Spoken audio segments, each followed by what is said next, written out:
Isabelle Benito, boa tarde pra você de casa. Olha, a saída do Tite aumentou a lista dos treinadores que comandaram o Flamengo nessa era Landim. A gente até mostrou aqui outro dia essa lista, né? Mesmo com as danças das cadeiras, chama atenção a geração vitoriosa rubro-negra. O que o Flávio Vinick fez? Ele fez uma linha do tempo pra explicar isso melhor pra gente. Grande Flávio Vinick. Fala, Flavinho.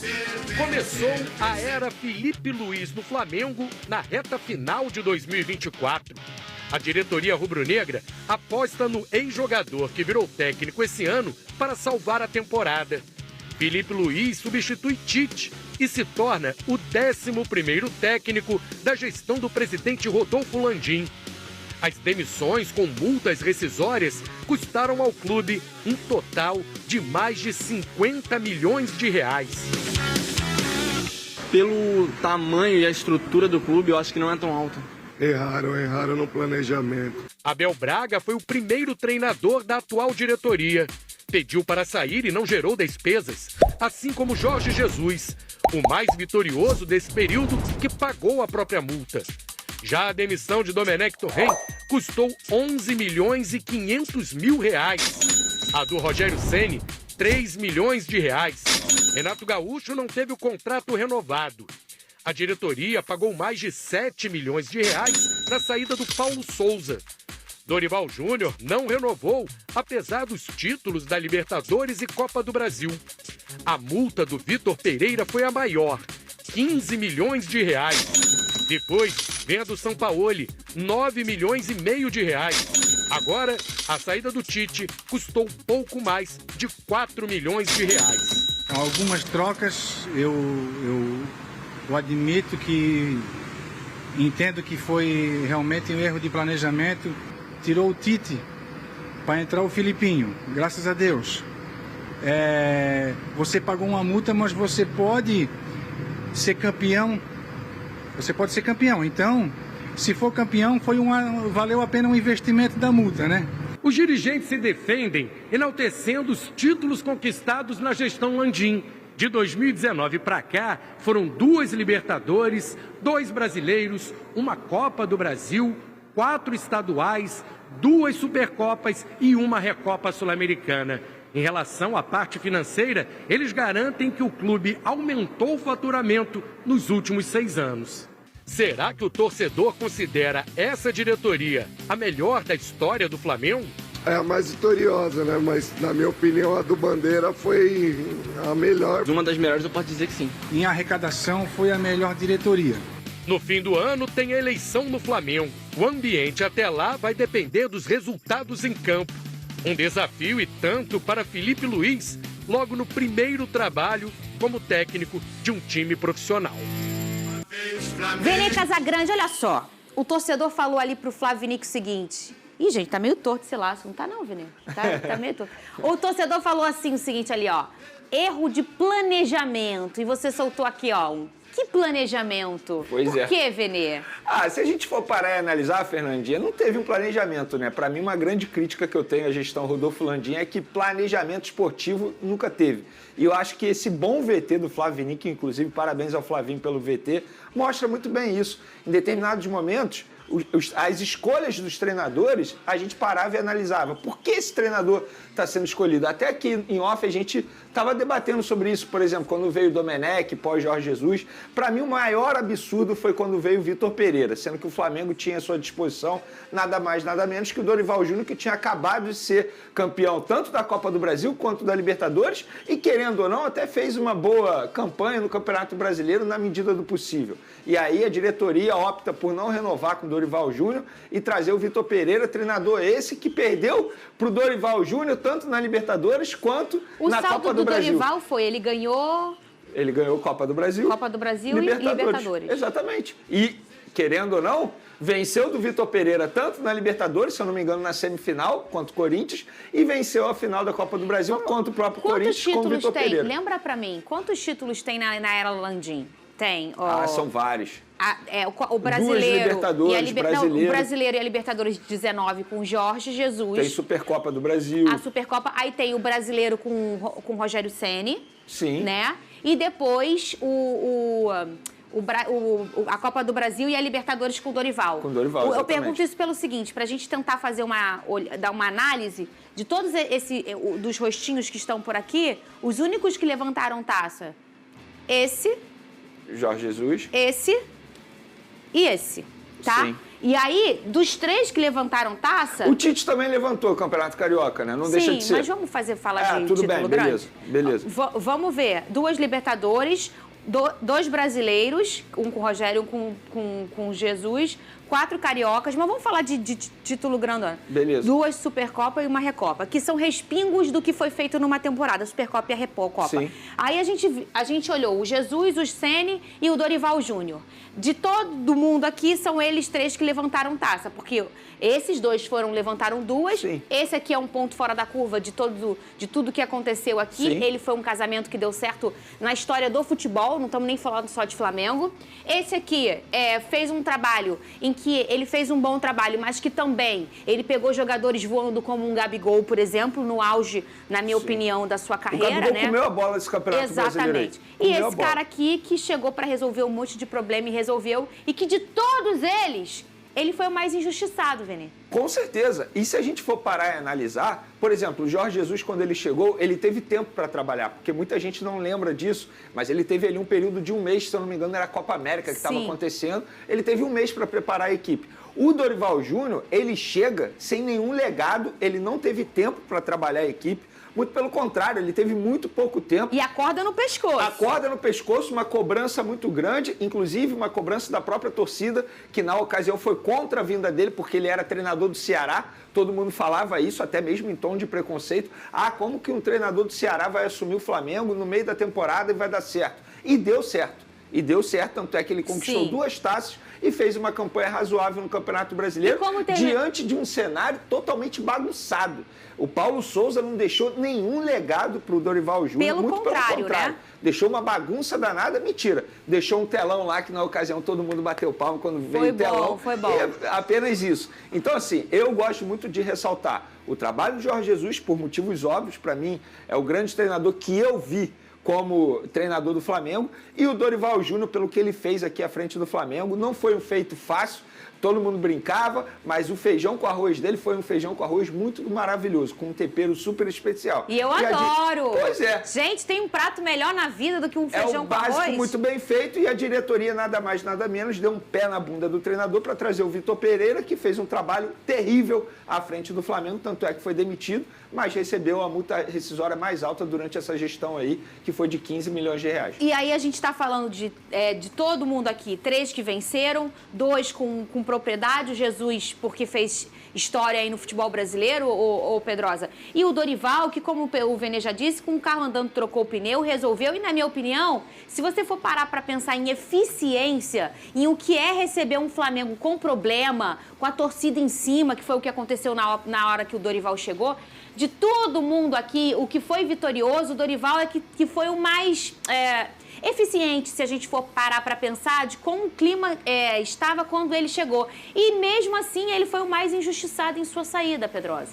Eu acho que você conseguir 2 títulos depois do trabalho do Paulo Souza, que nem foi um terror todo, mas que já não condizia mais com o que a torcida queria, com o que a diretoria queria, e você conseguir conquistar a Copa do Brasil e Libertadores, sem dúvida alguma vai ser difícil a gente ver isso no futebol atual novamente. Porque hoje em dia você conquistar o título sem planejamento é algo muito difícil, muito difícil. Só que o Dorival, ele veio com as ideias simples dele, conseguiu colocar Pedro e Gabigol para jogarem juntos. Isso é um fator muito importante, que ninguém tinha conseguido fazer e ele conseguiu fazer. E ele fez um Flamengo no 4-4-2, muito funcional, muita intuição também, muita qualidade nesse entrosamento. Contou, como a gente disse aqui, com essa dupla de ataque, sendo solidária uma com a outra, porque em fazer o Gabigol entender que ele vai jogar ao lado do Pedro e não ser o goleador também era algo difícil. E o Dorival conseguiu manter esse elenco muito unido, porque muitas vezes o tático e o técnico é muito importante, mas a gestão de grupo também é essencial. E tudo que a gente viu com o Vitor Pereira, com o Sampaoli e depois com o mesmo elenco, um elenco muito parecido, mostra que o Dorival não só foi bom dentro de campo, mas também fora dele. E a gente separou um trecho da entrevista do BAP, criticando a postura da atual gestão. Lembrando que essa foi um ao vivo, né? Uma live feita para o nosso querido Vene Casagrande no seu canal Vene Casagrande. Aliás, foi um sucesso aí a entrevista dele, sempre muito competente, Vene. Vamos ver esse trechinho aí da entrevista. A presidência não pode usar o clube como se fosse dele, com as suas decisões, independentemente do que vai acontecer no futuro. Isso é inaceitável. Esse é um dos problemas, é que o Flamengo elege um presidente e que, em alguns casos, o cidadão acaba agindo como um rei, como se não houvesse amanhã. Foi proveitosa a entrevista, né, Vene Casagrande? Foi maravilhosa, graças a Deus está repercutindo bastante. Olha, na íntegra tá lá, hein, gente, no canal do Vene Casagrande no YouTube. Quer assistir tudinho? Vai lá no YouTube, bota Vene Casagrande e vai ter a entrevista lá. Foi 1h15 de entrevista e, obviamente, vou fazer com os outros candidatos também, até para ser bem justo. Uma sabatina, né? Uma sabatina, exatamente. E o BAP, assim, eu vou ser sincero, dando a minha opinião aqui, eu acho que o BAP está certo. Eu não acho justo uma diretoria chegar e assumir esse contrato longo, sendo que eles sabem que vai ter uma eleição daqui a 2 meses. Não faz o menor sentido fazer isso. E eu penso nisso não só com o treinador. Por exemplo, o Gabigol. Há um grande debate se o Gabigol tem que renovar ou não. A atual gestão não tem mais que se meter nisso. Daqui a 60 dias tem um pleito. Eles não têm que assumir essa responsabilidade. O que era para ter sido feito, já foi feito. A verdade é essa, eles não podem chegar e renovar o contrato com o Gabigol, exemplo, dando 3 anos de contrato para o Gabigol, sendo que daqui a 2 meses tem uma eleição e eles não sabem se a situação vai vencer ou não. Porque a situação pode pensar a mesma coisa que pensa o atual presidente Rodolfo Landim e isso não tem nenhum problema. Eu concordo plenamente com o que o BAP disse aí. Eu acho um absurdo. E outra, supondo que o Felipe Luiz, quando sentou à mesa com a diretoria do Flamengo, tenha dito o seguinte: não, eu aceito assumir essa responsabilidade desde que me dê um contrato válido até dezembro de 2025. A diretoria tem que chegar e falar: não, Felipe Luiz, a gente não pode fazer isso. Se você quiser assumir essa responsabilidade, você tem que ficar até dezembro e depois da eleição você vai ter a sua situação definida. Isso vale, repito, para qualquer funcionário atualmente do Flamengo. Seja treinador, seja jogador. A atual gestão já fez tudo o que tinha que fazer. O Marcos Braz ele não pode chegar e renovar o contrato do Gabigol, independentemente do salário, independentemente do tempo de contrato. Essa decisão é da futura gestão. E aí a eleição vai decidir no dia 9 de dezembro. E olha só, Pedrosa, o próprio Vene Casagrande falou isso aqui quando chegou com o contrato. Primeiro ia ser interino, não ia, ficou aquela dúvida, depois eles mesmos falaram: não, gente, ele é treinador do Flamengo. E um treinador com um contrato que não termina só em dezembro. Sim. E a gente sabe que não é o caso do Flamengo hoje. O Flamengo não tem loucuras financeiras, né? O Flamengo faz o que ele consegue alcançar financeiramente. Agora, o que a gente sempre viu foram problemas em gestões por ser um triênio em clubes, né? Os clubes geralmente, não todos, mas geralmente são 3 anos em que ele fica. O meu triênio está acabando, eu sou presidente, eu vou deixar um monte de coisa. Eu vou renovar um monte de contrato, eu vou renovar o treinador. Isso não é o certo, ô Pedrosa.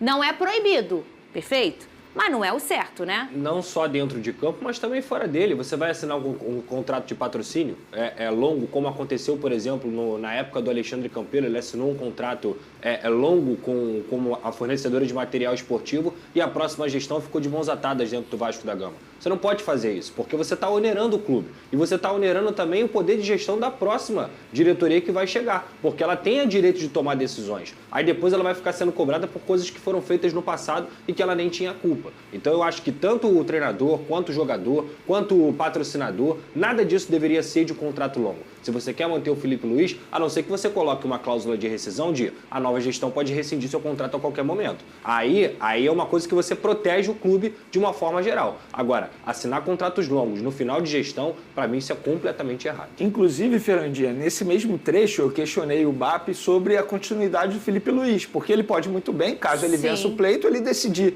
pela saída do Felipe Luiz e, exemplo, trazer de volta o Jorge Jesus. Ele pode decidir por isso.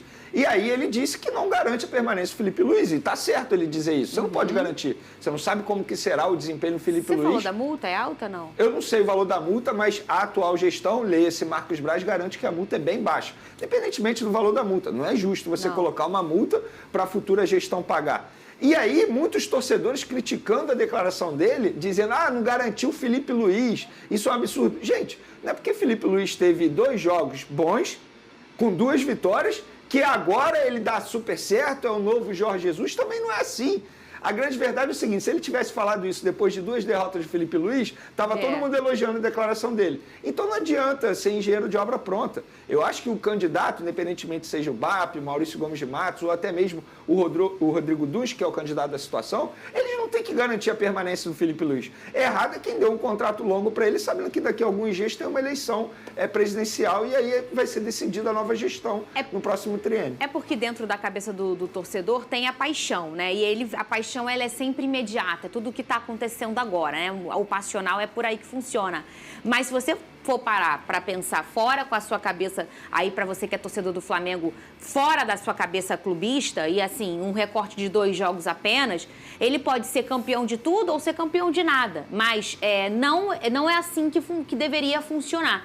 A outra gestão também não ia gostar de estar assumindo agora, porque se a gente for parar para pensar, não é um treinador que está desde o ano passado, desde o início do ano e assinou 2 anos. Não, é um treinador que entrou há uma semana atrás. E aí você tem um treinador que entrou há uma semana e você botar um contrato que termina no ano que vem, realmente é algo muito injusto, vamos dizer, para quem recebe. Mas isso também é muito natural, hein, Lucas Pedrosa? A gente está valorizando esse assunto por aqui, porque a gente tem que comentar, tem que debater, mas isso é tão natural, a gente já viu isso diversas vezes em troca de presidência em todos os clubes do Brasil. Mas tá errado. Tá errado, eu diria até que é antiético com o seu concorrente, porque o Felipe Luiz, você não tem garantia de nada, como você disse. A gente só vai poder avaliar o trabalho do Felipe Luiz, nem mesmo se o Flamengo não for campeão com ele esse ano, o Felipe Luiz está vindo mais como um salva-vidas do que qualquer outra coisa. É claro que eu não estou questionando aqui a qualidade dele como treinador ou não. Eu estou falando que daqui a 2 meses não vai ter como definir se o Felipe Luiz é um bom treinador ou não.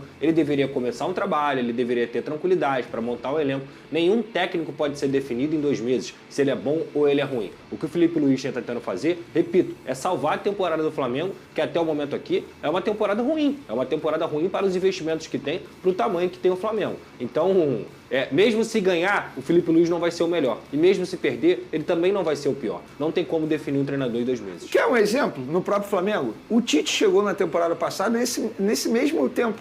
Ele chegou em outubro. E a gente conseguia definir se o Tite estava fazendo um bom trabalho ou não? Não tinha como. Não tinha como. A gente mesmo falava, tem que esperar, iniciar a temporada, fazer uma pré-temporada. E aí sim a gente pode avaliar o trabalho do Tite. E eu vou pensar a mesma coisa, independentemente se o Felipe Luiz seja campeão da Copa do Brasil ou do Campeonato Brasileiro. Não vai ter como a gente ficar avaliando se o Felipe Luiz vai ser um bom treinador ou não para 2025. É esperar. O tempo dirá. Só que, repito, não é justo com a futura gestão você dar um contrato longo, porque a futura gestão, seja o BAP, seja outro candidato, pode já ter um treinador em mente e querer colocar esse treinador. Eles têm esse direito. Eu estava conversando com um grande amigo rubro-negro, o Gelinho, até meu vizinho, e aí ele estava falando, cara, a diferença hoje que eu vejo, Pedrosa, em relação ao Flamengo e ao Botafogo, nesses últimos anos, né? Os dois têm um bom elenco, os dois têm grana, né? E na hora de fazer o seu investimento, a gente vê um clube na moda antiga, né? Que é como o Flamengo, eles vão lá, fazem escolhas, umas dão certo, outras não. Isso para tudo. E um clube em que tem um scout, que tem um setor para pensar naquilo, inclusive na parte do treinador. A gente já falou aqui nas escolhas do Botafogo, nessa era do John Textor, só o Thiago Nunes não foi escolha dele. Todos os outros foram escolha dele. E mais, ele fala, eu quero um treinador que ponha o time pra frente. Ele escolhe ter um perfil e vai e ataca esse perfil. Não foi isso que a gente viu nas escolhas desses treinadores que estão aqui, que são escolhas feitas talvez de forma mais aleatória. Eu não sei qual é a palavra que a gente define isso, Pedrosa. Como é que a gente define como são feitas essas escolhas? Pode ser aleatório, porque assim, repito... E se a gente chegar agora numa nova gestão do Flamengo, em que vai ter uma nova postura nas suas escolhas? Aí já é diferente. Eu posso tentar definir? Pode. Para mim é sem critério. Sem critério, pode ser. Isso. Era assim que eu posso definir.